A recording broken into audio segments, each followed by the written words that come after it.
네, 그러면 오늘은 창세기 원역사 3과 에덴 동산에 대해서 같이 말씀을 나누겠습니다. 제목은 3과 에덴 동산인데 오늘은 크게 두 가지에 대해서 말씀을 나눌 거예요. 하나는 안식일에 대해서, 그리고 또 하나는 에덴 동산에서 대해서 나오는데, 안식일에 대한 본문은 2장 1절부터 3절까지고요. 그리고 에덴 동산에 대한 본문은 2장 4절부터 4절부터 14절까지의 말씀입니다. 자, 그러면 오늘 과의 목적은 첫 번째는 안식일에 대한 개념을 이해하고 안식일에 대한 나의 태도를 점검한다.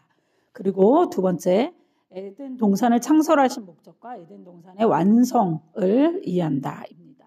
자, 먼저 2장 1절부터 3절까지를 눈으로 좀 보지 말고 읽어보도록 하겠습니다. 제가 읽을게요. 천지와 만물이 다 이루어지니라. 하나님이 그가 하시던 일을 일곱째 날에 마치시니 그가 하시던 모든 일을 그치시고 일곱째 날에 안식하시니라. 하나님이 그 일곱째 날을 복되게 하사 거룩하게 하셨으니 이는 하나님이 그 창조하시며 만드시던 모든 일을 마치시고 그날에 안식하셨음이니이다. 자, 이게 이제 안식일에 대한 본문이거든요. 지난주에 이제 그 하나님의 천지 창조에 대해서 같이 말씀을 나눴죠. 그래서 하나님이 첫날부터 여섯째 날까지 창조하셨는데, 첫째 날부터 셋째 날까지는 이 세상의 폼을 만드셨다 그랬죠. 그리고 넷째 날부터 여섯째 날까지는 그 첫째 날부터 셋째 날까지의 폼을 채우는 일들을 하셨다 그랬습니다. 그리고 각 날마다 만드시고 나서 날마다 평가가 있었어요. 뭐죠? 보시기에 좋았더라. 그런데 맨 마지막에 사람을 만드시고 나서는 보시기에 심히 좋았더라. 이런 평가를 내리셨다는 거죠. 이게 이제 이 세상을 창조하신 하나님의 평가. 심히 좋으셨다. 너무너무 좋으신 거죠. 그리고 나가지고 오늘 일곱째 날 날인데, 일곱째 날 무슨 일들이 이루어졌는지, 또 그 의미는 무엇인지 같이 한번 말씀을 나눠보도록 하겠습니다. 먼저 1절 보니까 천지와 만물이 다 이루어지니라 이랬죠. 천지와 만물이 무엇에 의해서 이루어졌죠? 하나님의 뜻과 계획에 의해서 다 뜻과 계획에 딱 맞게, 부족함이 없게, 모자람 없게, 그리고 적재적소에, 적당한 위치에, 제자리에, 원하던, 계획하던 자리에 딱 있게 되었어요. 그래서 하나님 보시기에 너무 좋았다. 그 하나님의 뜻과 계획대로 그 만들게 된 매개체는 뭐죠? 도구는 바로 하나님의 말씀이었죠. 하나님의 말씀, 하나님의 말씀과 하나님의 말씀으로 하나님의 뜻과 계획을 다 이루어서 이제 천지 만물이 이루어지게 되었습니다. 다 1번 한번 보실게요. 1번 문제. 하나님은 일곱째 날에 무엇을 하십니까? 이것은 어떤 의미가 있다고 생각하십니까? 2절. 그래 보시니까 하나님이 무슨 일을 하셨죠? 하나님이 그가 하시던 일을 언제 마치신 거예요? 몇째 날에 마치신 거예요? 여섯째 날에 마치신 게 아니네. 그렇죠? 여섯째 날에 마치신 게 아니고 일곱째 날에 마치셨네. 일곱째 날에 그가 하시던 일을 마치시고 안식하셨다. 그러니까 우리는 이제 생각하기를 딱 여섯째 날까지 딱 하고 그 다음에 그러니까 이미지가 우리 사람처럼 여섯째 날까지 열심히 일하고 일곱째 날에는 침대 편안하게 깔고 약간 커튼 치고 조용한 음악 틀고 쉬셨다. 이렇게 생각하시는데 하나님이 여기 성경에 분명히 그렇게 돼 있죠. 그가 하시던 일을 일곱째 날에 마치셨다. 근데 일곱째 날에 이루어진 것은 안식이잖아요. 그러니까 안식이 우리의 개념이랑은 좀 다르지만 안식은 창조에 포함되는 개념이다 라는 거죠. 창조에 안식이 포함된다. 그래서 안식이 창조의 완성이다. 안식이 창조의 완성이다 라는 거죠. 그래서 쉼이, 진정한 쉼, 이게 얼마나 중요한가. 진정한 쉼이 다시 또 일을 하는 거에 있어서 얼마나 중요한가. 이게 하나님의 천지 창조 섭리 가운데 하나 있으니까. 매일 일하는 사람은 어떻게 돼요? 죽어요. 죽어요. 그래서 저도 이제 약간 일중독의 사람이고 내가 뭘 하고 있어야만 좀 내 존재감에 대해서 스스로 느끼는 사람이고, 괜히 휴가나 아니면 명절이나 막 이렇게 좀 집에서 그냥 쉬고 있으면은 불안하거든요. 불안하고 미안하고 막 이러거든요. 그리고 여기까지만도 괜찮은데 이제 너무 널브러진 사람들 있잖아요. 그런 걸 보면 아 저러면 안 되는데 뭐 이런 이제 생각이 드는 거예요. 우리 애들도 무언가 하고 있어야지 놀더라도 뭐 차라리 뭐 영화를 보거나 뭘 하고 있어야지 그냥 뒹굴뒹굴 거리고 있는 걸 제가 못 참더라고요. 그러니까 인간은 자꾸 뭔가 하고 있어야 돼. 근데 또 그 이렇게 발달 단계에 관한 교육책 보면 집사님 그 애들이 멍 때리면서 이렇게 쉬고 있는 그 과정이 뇌를 자라게 하는 그런 너무 중요한 과정이라며. 근데 엄마들이 그게 야 차라리 나가 놀아. 근데 나가 노는 것도 일이기 때문에 그런 시간이 그냥 멍하게 있는 그런 시간이 뇌를 휴식하고 다시 이제 뭐 창조력을 불러일으킬 수 있을 만한 되게 좋은 거라고 그러죠. 땅도 계속 농작을 하면 우리 저기 동남아 가면 쌀 알이 날아다니잖아요. 그러니까 우리처럼 찰지지 않잖아. 물론 압력밥솥에다는 그것도 좀 괜찮아지긴 하는데 찰지지 않잖아. 그게 왜 그러냐면 이모작을 하기 때문에 땅이 쉬지 않으니까 이게 계속 좋은 양질의 쌀을 만들 수가 없는 거죠. 그러니까 어떤 땅이든 다 마찬가지예요. 그래서 우리는 이렇게 지금 다 모아놓고서 땅에 저런 쓰레기가 아니라 저런 거름 같은 거 모아놓고서 땅을 충분히 쉬게 해주면 거기에서 그 다음에 또 좋은 것들이 나오고 그렇게 되죠. 그래서 사실은 이거를 알고는 있었지만 저도 약간 좀 일 중독자이기 때문에 쉬지를 못하고 쉬면 약간 죄책감이랑 또 이런 불안한 마음을 갖기 때문에 계속 끊임없이 무언가를 했거든요. 특히 20대 이게 절정이어가지고 명절에도 안 쉬고 이제 명절에 좀 나와가지고 선교단체 사무실 나와서 뭘 해놓고 명절 끝날에 애들한테 이제 명절 끝났으니까 너네 이제부터 뭘 해야 돼 막 이거를 이제 명절 때 만들어 놓고 또 집에 가면은 또 널브러질까봐 뭐 사촌들 다 모아놓고 게임하고 막 이런 걸 했었거든요. 근데 그게 결코 좋은 게 아니야. 왜냐면 성질이 더러워지더라고요. 내가 거의 막 악에 바치면서 이제 막 그런 사람이 되게 되더라고요. 그래서 이제 좀 그러니까 쉬면 마음도 릴렉스 되지고 그리고 생각도 좀 여유로워지고 그리고 사람들에 대한 용납이 되는 것 같아요. 그래서 충분한 잠과 휴식과 여유로운 마음은 너무 중요한 것 같아요. 그래서 이 그 안식일 하나님이 우리에게 모범으로 보여주신 거야. 그러니까 일을 하는 잠깐만 저 누가 우산 쓰고 우산 네 잠깐 지나가는 할머니께서 비 맞고 가셔가지고 우산을 나눠드리고 왔습니다.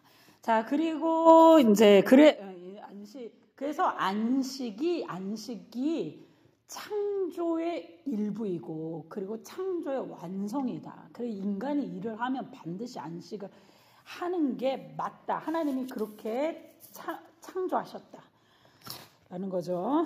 자, 그리고 2번 문제. 7일째 되는 날이 다른 창조의 날들과 다른 점은 무엇입니까? 3절에 보면 다른 날들과 좀 구별된 것들이 있어요. 자, 뭐죠? 하나는 복되게 하셨고 그리고 거룩하게 하셨다. 자, 보면 그러니까 하나님이 이 1장 22절 29절에 복을 주사 이런 창조의 과정 가운데 복을 주사 이런 말들이 있어요. 근데 이거는 사람에게 그들에게 복을 주사예요. 창조하시고 그들에게 복을 주사. 그런데 첫날부터 여섯째 날까지 날에 복은 준 날은 없어요. 날을 우리는 어떤 그러니까 살아있는 눈에 보이는 생명체 같지 않잖아요. 그래가지고 날이 무슨 복을 받아 이럴지 모르지만 하나님이 일곱째 날에 그 날에 하나님이 날에 복을 주신 거지.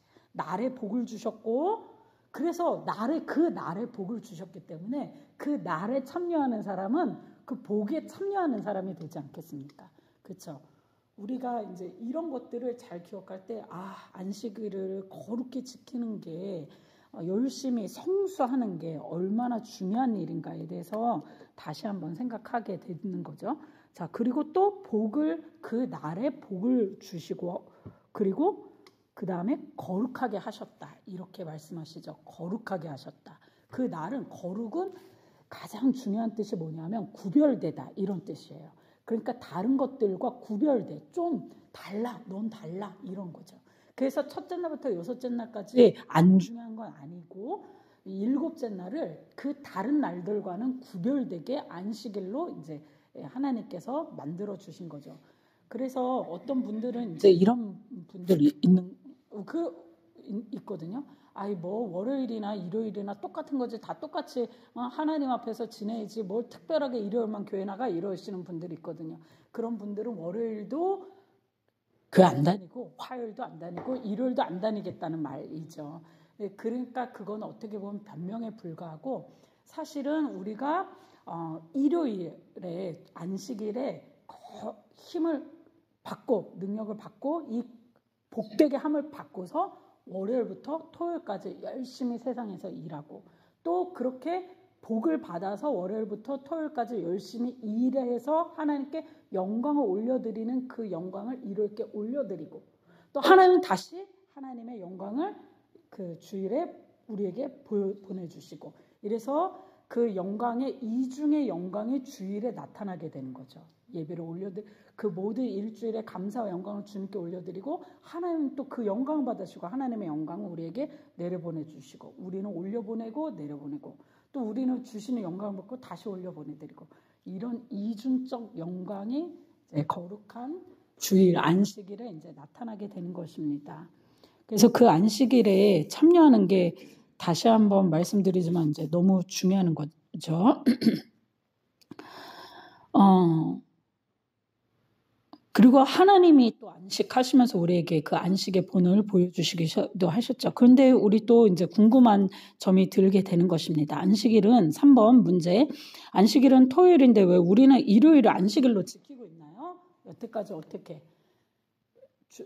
첫째 되는 날이 일, 월, 화, 수, 목, 금, 토잖아요. 원래 달력에 일, 월, 화, 수, 목, 금, 토고 일곱째 날이 토요일이에요.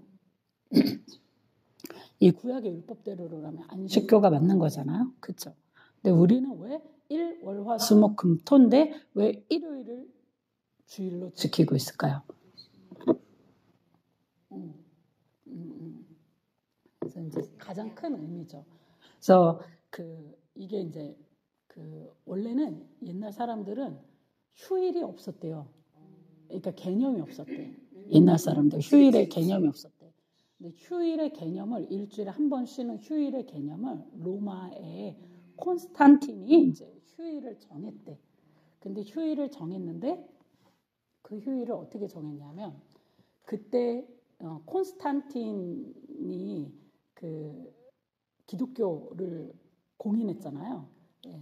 근데 그때 콘스탄틴은 그래서 기독교 공인에 대한 역량의 배경을 갖고 있었고 그때 또 로마의 귀족의 많은 귀족들 특히 군인들이 태양신을 섬기고 있었대. 태양신의 이 로마의 그 요일을 보면 각 요일마다 신들의 이름이 있었대. 이 날은 토요일은 달의 신, 수요일인가 화요일인가 거기 뭐 비너스 신의 날, 그리고 일요일은 태양신의 날 이렇게 있었는데 그 이제 그리스의 로마의 귀족들 특히 군인들이 태양신을 많이 섬기고 있었는데 그들에 대한 배려, 요구 그리고 이 기독교인들이 그 당시까지 예수님 돌아가시고 승천하시고 나서 부활절이 일요일이잖아요. 그래서 일요일에 모였어요. 사도행전에 보면 일요일에 주께서 부활하신 날에 주의 부활 그리고 요한계시록은 아예 주의 날에 그 날을 이제 부활절로 섬기고 있었거든. 그래서 그 사람들이 또 모이기도 하고 일요일에 그런데 일요일에 열심히 새벽에 모여가지고 예배드리고 또 일하러 가고 혹은 일하러 갔다가 저녁에 예배드리고 이런 이제 배경들이 있었죠. 기독교인들은. 그리고 로마에서는 이제 태양신을 숭배하는 그 날들이 있었고 그리고 이 콘스탄틴이 이제 일주일에 하루는 휴일로 정하자라는 그런 생각을 갖고 있어가지고 이 두 배경을 가지고서 혹은 로마 사람들의 왜냐하면 문서에는 이 로마 사람들에 대한 휴일 정할 때 그 얘기밖에 없어요. 이 기독교인들에 대한 얘기는 없어요. 그래서 이제 일요일을 정했고 기독교인들은 그 일요일을 휴일로 정했기 때문에 이제 일하러 가지 않아도 되고 일요일에 모여서 교회를 나와서 공식적으로 예배를 드릴 수가 있었게 된 거죠. 그런데 저 이단 중에 하나님 어머니 교회 안상홍 교회는 하나님의 교회는 우리 이 기독교가 토요일을 안 드리고 일요일에 드리는 거는 너희들이 그 태양신 숭배에 대한 그 잘못된 신앙관이 너네에게 있어서 그 문화를 너네가 받아들여서 너는 우상 숭배하고 있는 거다 이렇게 이야기를 하거든요. 그런데 이미 그 전부터 초대교회 성도들은 주일에 모였다고요. 일요일에 모였다고요. 일요일에 주님이 부활하신 날을 기념하기 위해서. 그래서 우리는 토요일이 안식이래요. 토요일이 안식일을 우리에게 율법으로 주셨어요.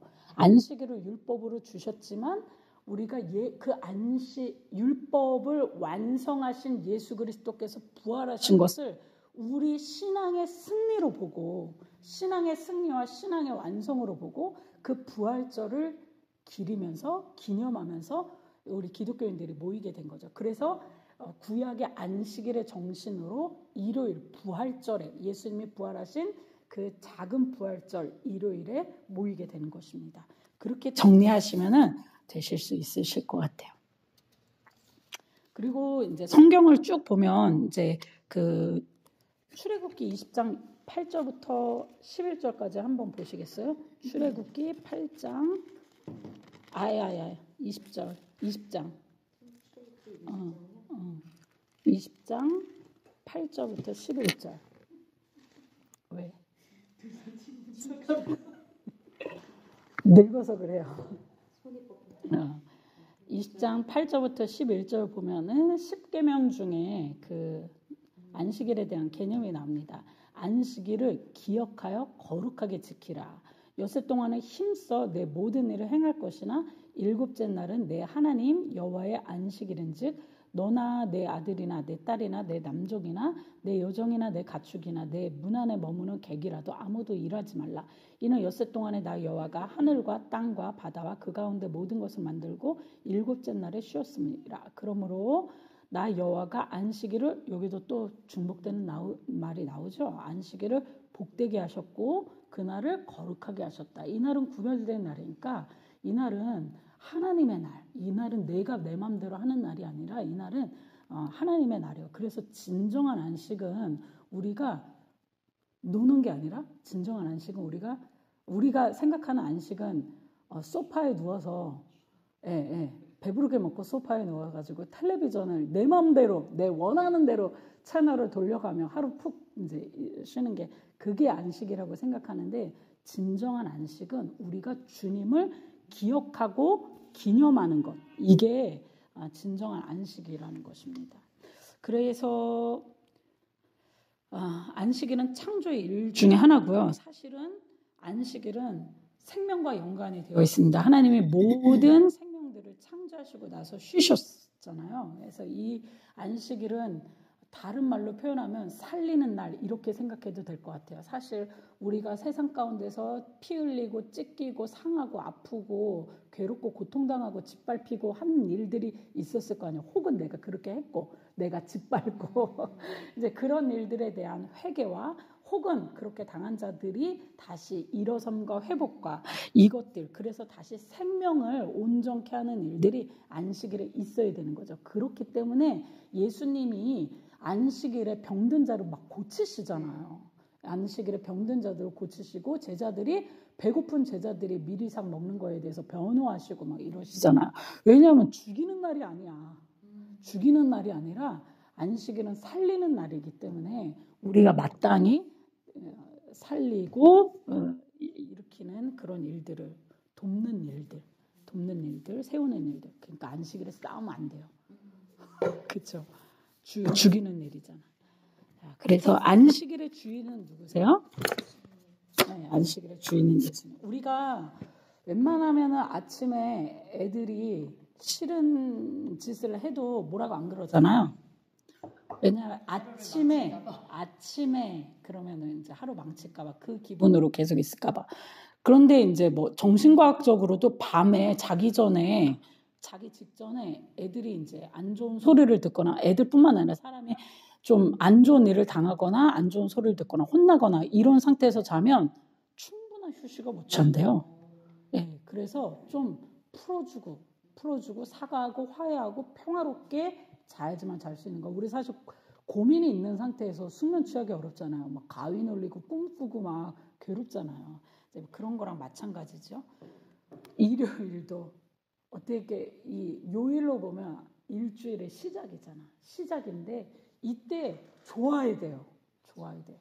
그래서 저는 좀 딴 얘기지만 저는 우리 교인들이 주일에 너무 힘들게 일하지 않았으면 좋겠다는 생각이 들어요. 너무 힘들게 일하지 않았으면 좋겠다. 봉사를 너무 몇 가지씩 하지 않았으면 좋겠다. 그런 생각이 있어요. 이게 봉사를 주님을 위해서 하긴 하지만 이게 누적이 되면 힘들거든요. 그러면은 이게 각 봉사하는 영역마다 타격을 입어요. 왜냐하면 지친 사람이 일을 하기 때문에 제일 타격받는 건 교육부예요. 그래서 특히 여러 직분을 맡은 사람들이 교육부를 하면 교육부가 제일 힘들어. 지친 선생님이 일주일 동안 지친 선생님이 또 교회 와가지고 이것저것 다 하고 나에게 와서 지친 상태에서 가르쳐줘. 잘 못 가르쳐주거든요. 확실히. 그런데 이제 아무것도 안 하고 내가 얘네에게만 몰두해 있을 때 난 진짜 모든 걸 다 쏟을 수 있잖아. 그렇죠? 그거라도 해야 돼. 어쨌든 그래서 진짜 맥시멈 3개까지 그 이상은 절대 저 원하지 않습니다. 진짜 능력 최대치 되는 사람은 3개까지 그리고 열심히 하는 사람은 2개까지 그리고 나는 열심히 없어요. 그러면 하나 정도만 이제 교회 봉사하면 저는 된다고 생각해요. 그 이상은 사실 백 목사님이랑 나랑 둘이서 해도 충분해. 우리 교회 사이즈로는. 진짜로. 그리고 우리는 월요일에 쉬잖아. 그러니까 그렇게 하는 게 맞는 것 같아요. 지친 상태에서 월요일에 출근하는 것 정말 절대 반대고 절대 금지라고 생각을 합니다. 그렇게 좀 따라주시면 되게 좋을 것 같아요. 어쨌든 그래서 안식일을 우리가 거룩하게 지키고 그렇게 지키려고 노력하는 거는 엄청 중요한 것 같아요. 그리고 또 안식일을 거룩하게 지키기 위해서 토요일 저녁에 일찍 자는 것도 되게 중요한 것 같아요. 좋은 컨디션을 가지고. 자, 그러면 뭐 여기까지 궁금한 거 있으세요? 안식일에 대해서? 조금 생각하시고. 자, 그 다음에 오늘 아이들 중간고사 끝나가지고 2장 4절부터 17절까지는 4장 17절까지는 에덴 동산에 대한 이야기입니다. 에덴 동산. 자, 에덴 동산 먼저 4절을 보시면 좀 되게 특이해요.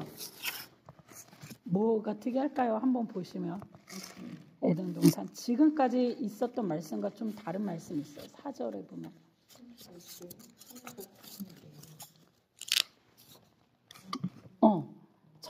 이것이 지금까지는 천지가 창조될 때 하늘과 땅의 내력이니 그렇죠. 지금까지는 여기 2장 3절까지는 하늘과 땅의 내력이야.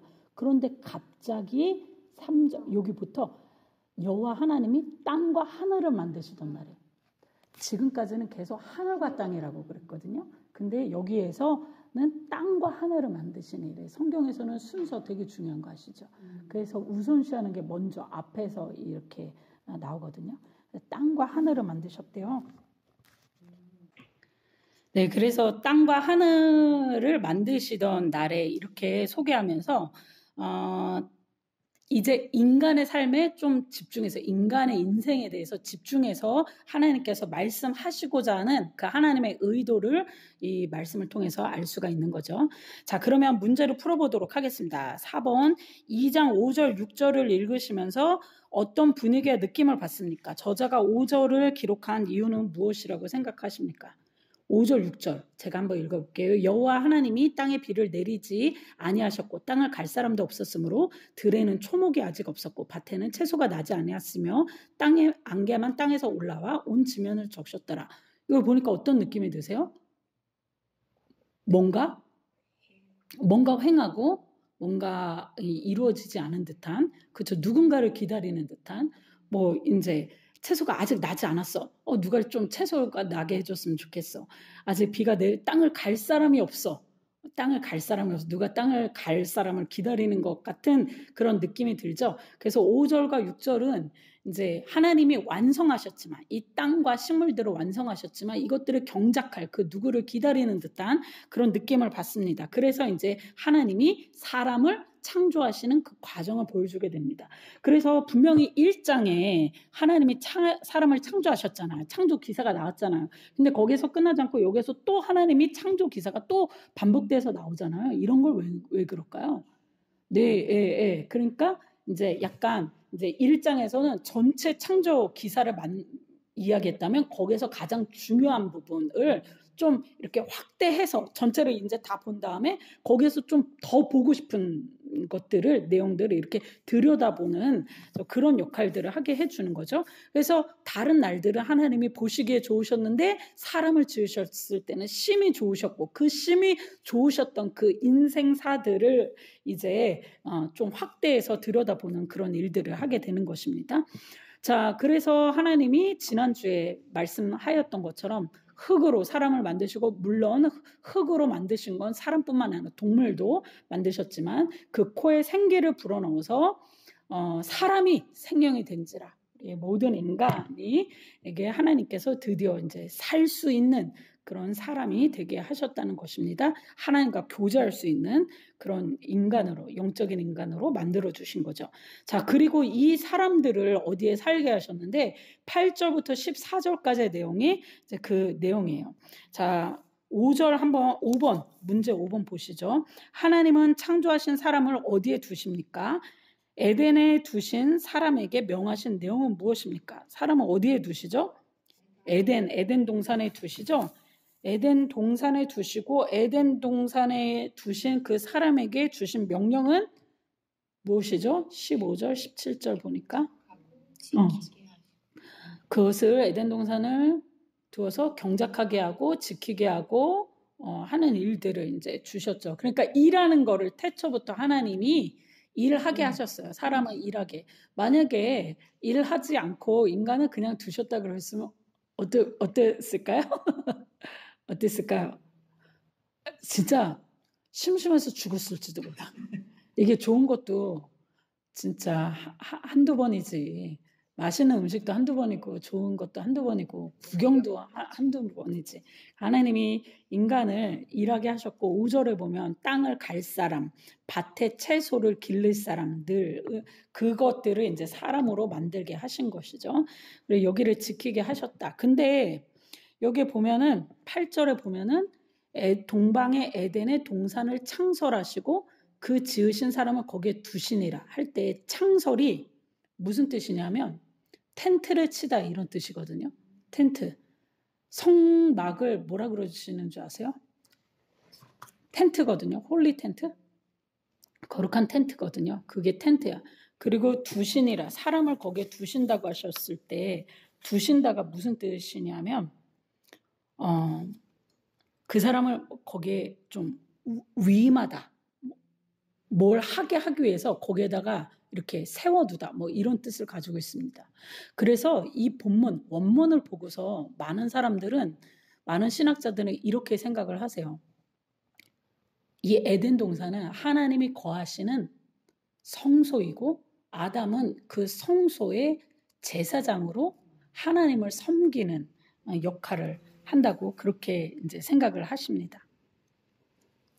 근데 저도 이제 그 의견이 맞고 또 그 의견을 좀 뒷받침해 주는 것들을 좀 말씀을 드리려고 합니다. 10절부터 14절 그러니까 문제 6번입니다. 문제 6번 에덴 동산에서 발원한 물들은 어떤 강을 이루게 되나요? 어떤 강을 이루게 되죠? 에덴에서 흘러나와가지고 이제 강들이 생겨요. 4개의 강들이. 하나는 비손, 하나는 기혼, 하나는 히데겔, 하나는 유브라데. 근데 여기에서 되게 익숙한 것들이 있어요. 유브라데는 유프라테스 강이고요. 히데겔은 지금의 티그리스 강이에요. 그리고 여기 보면은 기혼강은 비손은 어딘지 명확한 이제 그 장소를 알 수가 없지만 기혼강은 그 구스 온 지역에 둘렀다라고 그래요. 그래서 제가 이제 카톡에 나눠드린 그 지도를 보시면은 그 지도를 먼저 좀 보시죠. 저 카톡 좀 초대해 주십시오. 언제까? 쓰세요? 이렇게 보시면은 에디오피아가 구스잖아요. 에디오피아가 오늘날의 구스거든요. 근데 지금 딱 에디오피아가 딱 구스는 아니고 에디오피아, 수단, 누에바 이 지역이 옛날에 구스예요. 그런데 같이 보세요. 그런데 그 지역에 지금 강이 흐르죠. 그치? 나일강. 그래서 이제 요 기온강이 나일강이었을 것이다 이렇게 생각하시는 분들이 많아요. 자, 그러면 우리 지금 여태까지 얼마 전까지 이제 학생들을 가르치고 있으셨던 집사님 세대 문명 4대 문명 발산지 인더스강, 티그리스 유프라테스, 황하. 나일강은 없었나? 나일강이 없었는데. 아, 그러네. 하여튼 근데 그 중에 2개의 강이 여기 있죠. 그래서 티그리스 유프라테스. 그래서 우리가 배웠던 그 인류 문명이 발생한 그런지와 성경에서 말하고 있는 이 문명의 발상지랑 겹치는 부분들이 있어요. 그래서 우리가 많은 사람들은 또 어떤 사람들은 이 에덴 동산을 그냥 이 땅에 있는 것으로 생각하지 않고 위에서 하늘에 있는 뭐 천국 같은 개념으로 천국 같은 개념에서 이렇게 땅에 떨어졌다고 그렇게 생각하시는 분들이 있는데 이것이 이제 실제 있었던 곳이라고. 그래서 요 성경의 것들로 추정해서 사람들의 에덴 동산은 여기였을 거라고 추정하시는 분들이 있어요. 근데 이건 추정이에요. 그리고 여기뿐만 아니라 에덴 동산이라고 추정되는 곳들이 여러 곳 있어요. 심지어는 터키 위쪽 뭐 그쪽도 뭐 에덴 동산이 있었을 것이라고 생각하시고. 근데 어쨌든 뭐 지형이 많이 변하기도 하고 이 많이 좀 지도가 달라지기도 해서 그러니까 정확하게 에덴 동산이 어디였을 것이다. 이것도 고대의 일이니까 알 수는 없지만 이것이 실제 있었던 지형이었다라는 것이죠. 그런데 문제는 뭐냐면 보세요. 에덴으로부터 물이 흘러서 각 세계에 살 수 있는 그 인류를 이루었고 또 에덴 그 흐르는 물을 따라서 사람들이 살 수 있게 되었잖아요. 근데 비슷한 말이 있어요. 어디냐면 요한계시록의 이야기예요. 이게 얼마 전에 우리가 또 요한계시록 하면서 이 창세기 이야기를 했단 말이에요.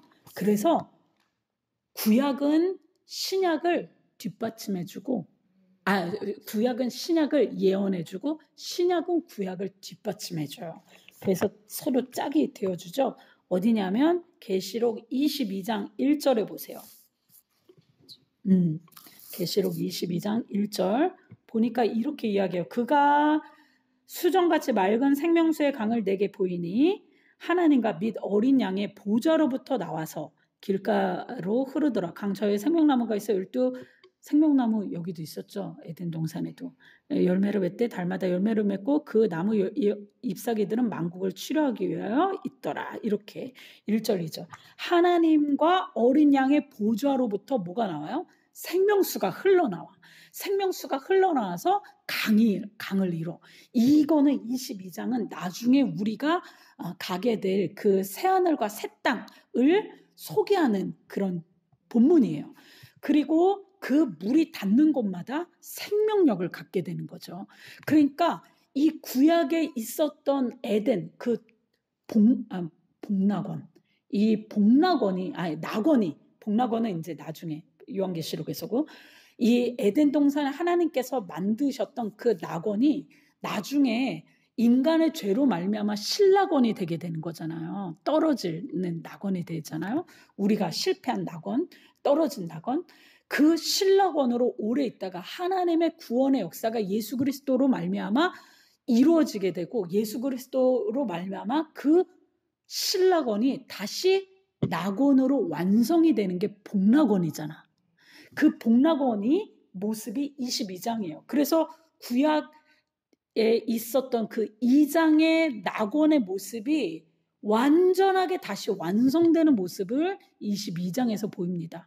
그렇기 때문에 이 에덴 동산은 하나님의 동산으로 하나님의 성소로 그 물이 에덴 동산 하나님이 거니시더라 2장 8절에 있어요. 그러니까 하나님이 거하시고 하나님이 통치하시고 다스리셨던 그 에덴 동산, 영광을 받으셨던 에덴 동산, 이 다시 완성이 되는 그 복락원의 모습이 22장의 모습이 되게 되는 것입니다. 이렇게 에덴이 회복이 돼요. 그리고 성경은 그게 그렇게 크게 세 가지로 나눌 수 있어요. 낙원, 신락원, 복락원. 그렇죠? 자, 그래서 7번의 문제까지 우리가 다 해결했습니다. 어떤 신학자는 에덴 동산은 하나님의 성소라는 개념으로 보았습니다. 요한계시록 22장 1절 2절은 지금 말씀드린 것처럼 그렇게 뒷받침을 해주게 됩니다. 그래서 오늘 이 2장 14절까지 말씀을 통해서 안식일이 어떤 것인지 그리고 인간이 거주하였던 에덴 동산은 또 어떤 것인지에 대해서 같이 말씀을 나눠보게 되었습니다.